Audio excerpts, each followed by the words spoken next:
આપણા શરીરમાં 3 દોષો છે, વાત, પિત્ત, કફ. આ 3 દોષો જ્યારે વધે છે અથવા દૂષિત થાય છે ત્યારે શરીરમાં વિવિધ પ્રકારના રોગો કરે છે. તો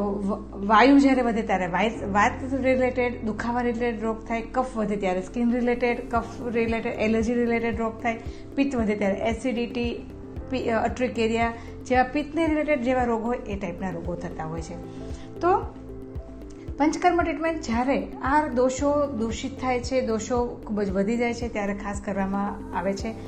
જે રોગ લાંબા સમયથી હોય, વારંવાર થતો રોગ હોય, ચામડીના રોગો હોય, સોરિયાસિસ, એક્ઝિમા, અને તમે કેટલી બધી ટ્રીટમેન્ટ કરાવી છે તો પણ નથી મટતો, વારંવાર એલોપેથી દવા લેવી પડે છે, સ્ટીરોઇડ લેવી પડે હોય છે,